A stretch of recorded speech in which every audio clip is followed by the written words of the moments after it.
Hello and welcome back to the Reapers. Today we're going to talk about missile cranking, specifically as used in the Hornet.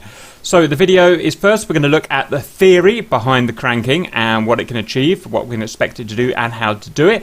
Then we're going to jump in an F-18 cockpit and employ the crank and show you how we can use it in combat. First of all, what is cranking? Well, it's a technique developed to allow you to shoot at a hostile with your missile and get a pretty much definite kill and not put yourself in danger from the hostile's missiles. So first of all, let's talk out in which scenario we would want to use cranking. So we've got two different approaches we're looking at. The straight on approach, this is just the basic approach. We go, that's the bad guy there, we're the good guy here. We go straight towards them, we fire our missile when we determined it's the right time to fire it, and then that's that. And then we've got the crank scenario that we'll look at here. Now we only want to use a crank if we're in a certain scenario, which is that we are going against a hostile who is capable of easily shooting us down. So we would want to use a straight-on approach if the hostile was no threat. If it was, whatever, a tanker plane, an AWACS, something like that. Or an inferior fighter. Say we're in an F-18 and that guy is a MiG-21. We don't need to crank. There's no point. It's just a waste. We've obviously got the superiority. We're in no major danger as long as we fly well. We do want to use cranking when we're fighting against a guy. Usually it's a one-on-one is where you want to use the crank. Usually if you're fighting more than one guys in a formation, then you won't want to crank. I'm going to do a full series about missile fighting soon and explain why that is. But for the time being, just accept that's how it's so. And we'll only want to use the crank if the guy is a serious threat. So if I'm an F-18 and this guy is another F-18 or an F-15 or an F-16 or a flanker or something like that, then that's where we want to use the crank to weigh the chances of winning and surviving in our favour. Now the other reason why we'd use a crank is only if we'd want to kill the bad guy. Now I know that sounds stupid, but a lot of the times you won't actually want to kill a bad guy you're shooting at. Again, we'll go through this in more detail in another tutorial, but only about 50% of the time when I shoot a missile in the Green Reapers at another target do I actually want to kill them. There's about a 50% chance I want to do what's called posturing, i.e. that shooting at a target to posture them in a certain way. I don't actually want to kill them. If you're going for a posturing shot, then you always want to do a straight-on attack. Only use the cranking if you want to actually kill the bad guy. And that's all to do with group combat. Group combat is different to single person combat. Single person combat, yep, you're probably going to want to kill the guy. If you're in group combat, say 8v8 or whatever, there's more chance than not you want to do posturing rather than killing. Like I said, we'll go through that in a different video. So now we know when we want to use cranking, let's look at how we do cranking. So the idea of cranking very basically is if we go straight towards the target, there's a 50-50 chance who's going to win. You've got no way of really controlling that. If you crank, then you can weigh the favours in your side massively. So what we do is we get to a certain point in the combat and we are going to turn left or right. Now whether you turn left or right is up to you. It's based on your situational awareness of the battlefield. So if there were guys out to the left, other guys out to the left, you would not want to crank left. You would want to crank right. Or if there was a SAM launcher you knew about to the left, crank right. Or mountains out to the left and you don't want to be in mountains, crank right. In this case shown here, we're going to crank left. We're going to crank left at our crank angle of A here, and we're going to travel along until we get to a certain point. Then we're going to turn back into the hostile, get to a certain range, and then take the shot.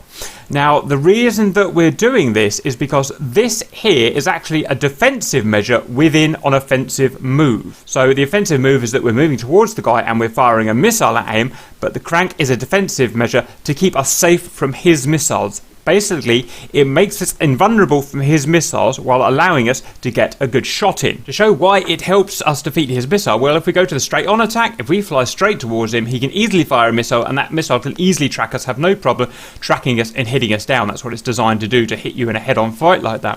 If we crank to the left or to the right, that missile does not then, it has a much harder job of killing us, an almost impossible job of killing us. That is because we're heading at this angle, then his missile, instead of being able to track straight into us, has to come at us at an angle. But much more importantly, it can't come straight at us anymore. It has to lead us. Like a gun firing at a side moving target, you have to add lead. Well, with a missile, you have to add massive amounts of lead because of the huge velocities of it and our aircraft. and the massive ranges in between them. So if we're moving along this crank angle here, this missile can't come towards us. It has to shoot a huge angle about 40 degrees in front of us. And now what missiles hate doing that. They hate having to turn, and they hate having to lead targets. It makes them very ineffective, and it gives us a huge chance of beating the missile. Well, in fact, pretty much a 100 chance of beating a missile. If we crank right, there is no missile on Earth that I'm aware of, maybe with the exception of the Phoenix, I'm not sure, that can shoot us down. So let's look at the variables in play here. Now, to do cranking properly, it has to be done properly with all of the variables in place. If one of those variables is missing, the crank will fail and the whole system doesn't work.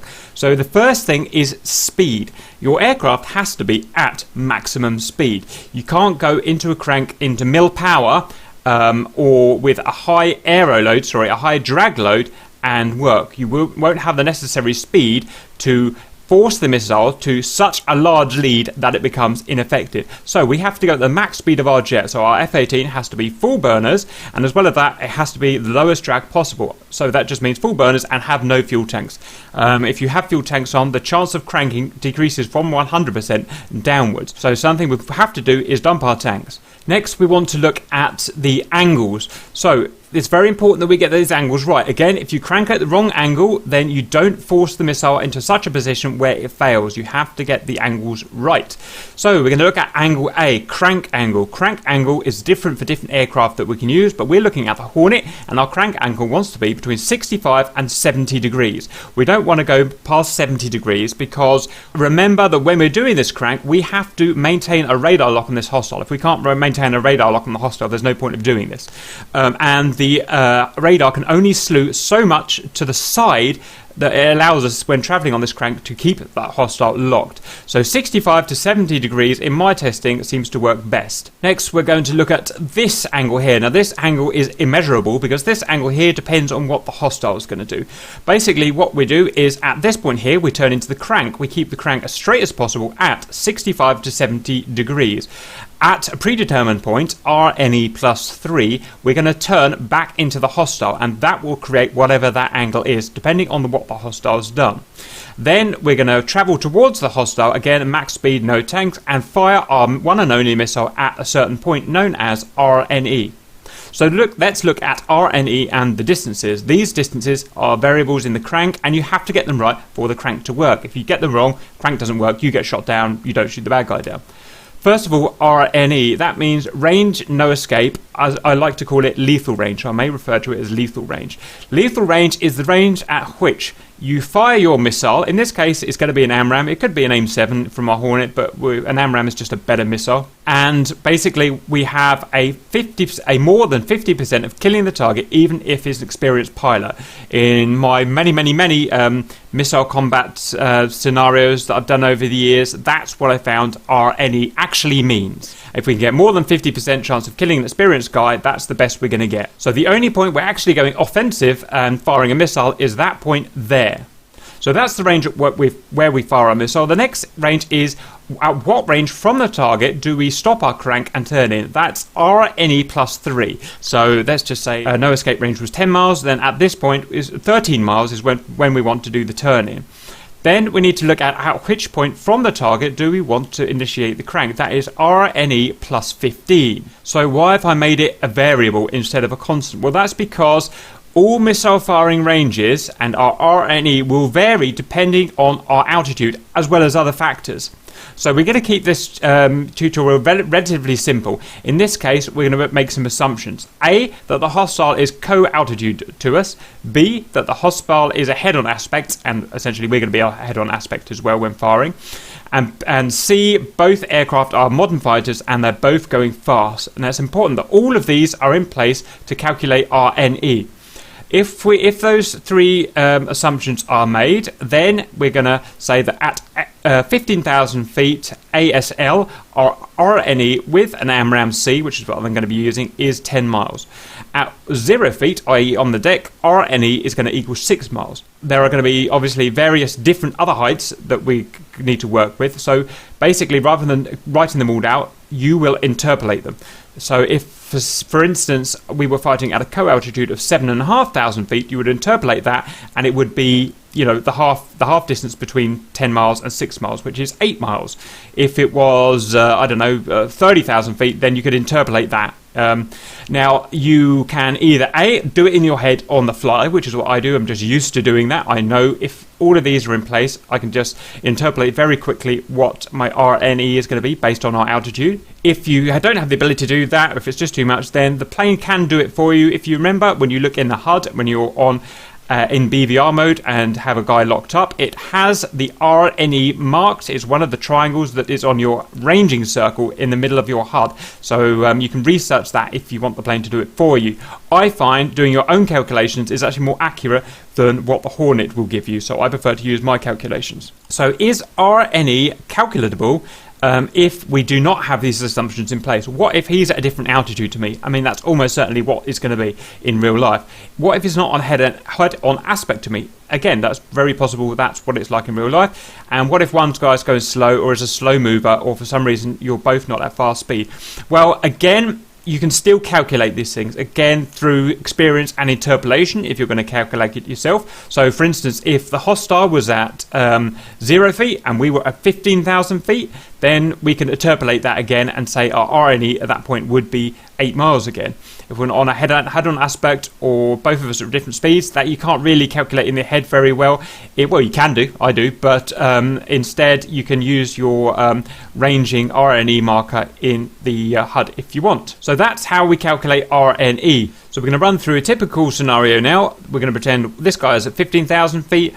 This Hornet is at 15,000 feet. We're charging towards him. We've locked him up at, say, 40 miles, 30 miles, something like that. We'll move towards him, maximum speed, dump our tanks, get everything prepped at RNE plus 15. So that would be at that point, Angel's 15. With these assumptions, 10 plus 15 equals 25. 25 miles is when we'll want to initiate the crank at that point. The reason that it's RNE plus 15 is that's a pre-calculated amount that basically allows us to initiate the crank before he can fire any type of missile at us. So in this case, at 25 miles, Angel's 15.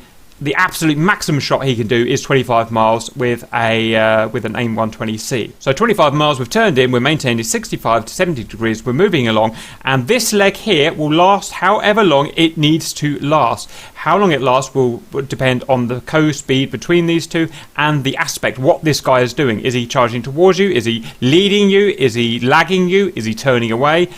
So this leg will just last as long as it needs to last, and you'll just monitor the distance between you on your HUD, obviously.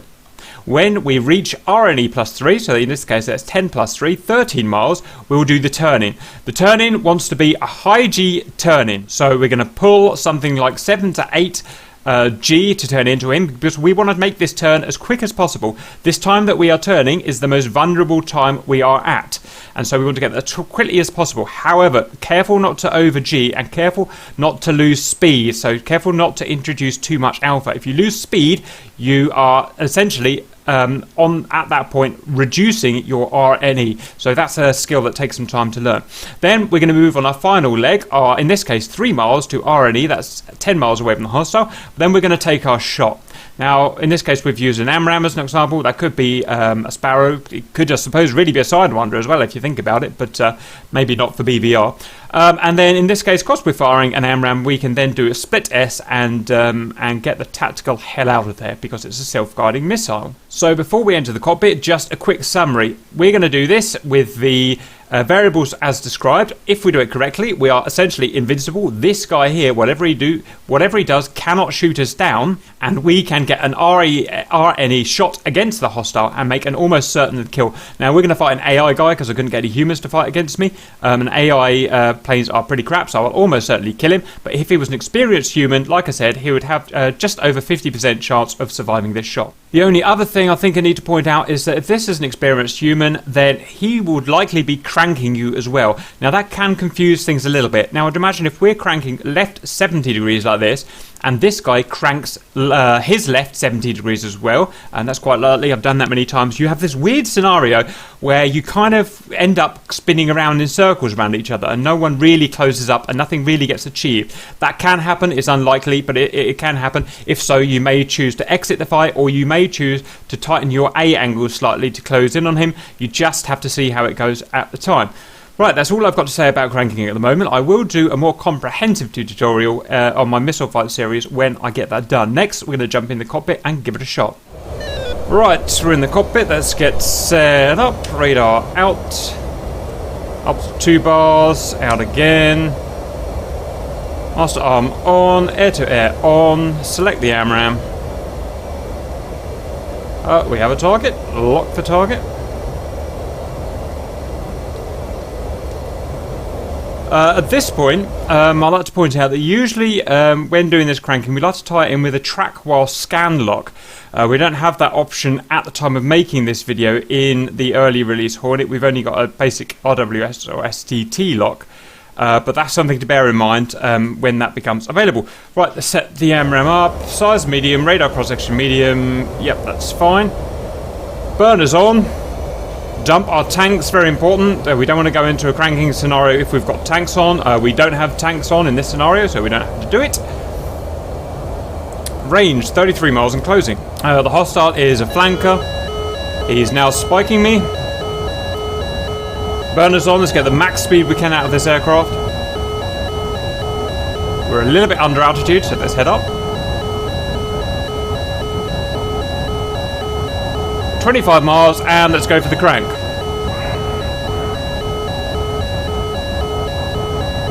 Now we've got symbology that's going to help us here. We've got all of our usual BVR missile-based stuff that we're not going to look at. What we are going to look at is this number here. It is the degrees that we are facing away from the target. So essentially that's our crank angle.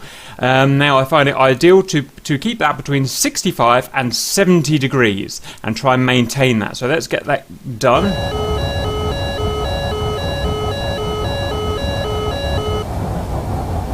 Okay. 68 degrees, that's perfect. 70.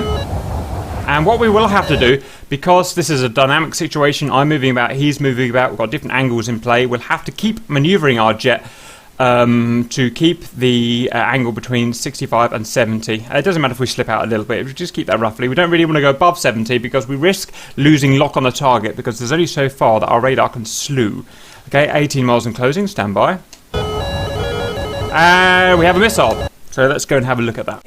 Here's our bad guy. He is 17 miles away and he's fired a missile, which is pretty typical from AI player.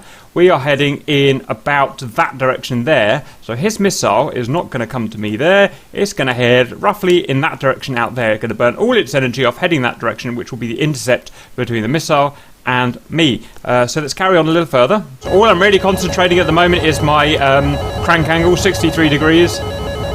65 degrees, there, bang on the money. 66. Altitude, Angels 15, perfect. And let's have a little look at that missile. So that missile, that's the exact angle that it's going at. And what we're going to see is, although he's firing a missile at us, because of our crank angle and our speed, we just don't have to worry about that missile. There's no threat of it hitting us, which is lovely. So let's carry on. And stop there. The next thing is, we've got our perfect crank angle. The next thing is our range. We're now 13 miles, which is our pre-calculated turning range. Our next thing is a tight pull right and get back on target.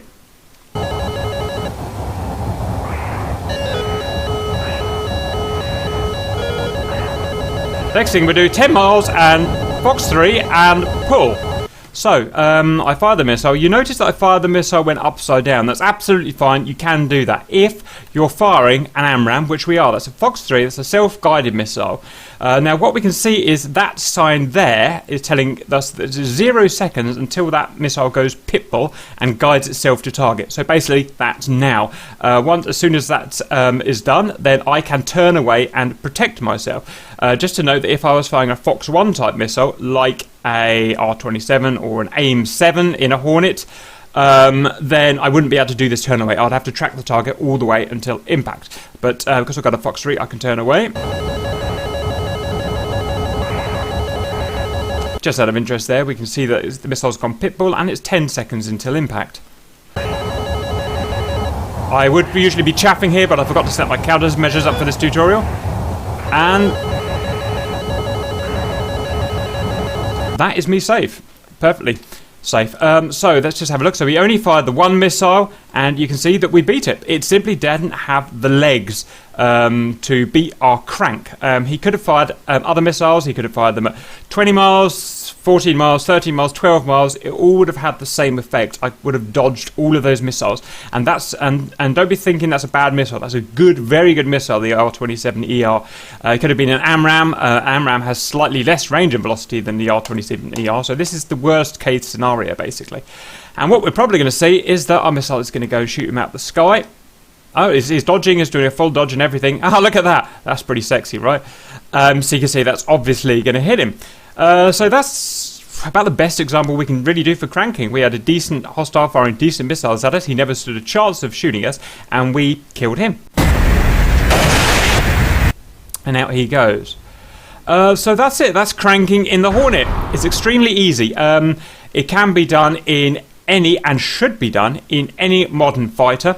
The techniques vary slightly. Obviously, we have the crank angle shown here. I don't have it at the moment because I've lost lock, but we have the crank angle on the HUD. Aircraft that do not have the crank angle shown on the HUD, you'll have to use your radar B scope. You'd have to use your scope here, and you would basically have to just ensure that you kept the target on the very edge of your B scope. That's the equivalent of keeping it at 65 to 70 degrees, but we're really just interested in the Hornet.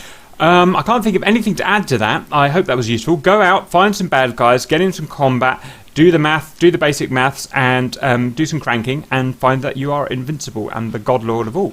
Hope that helps, and I'll see you later.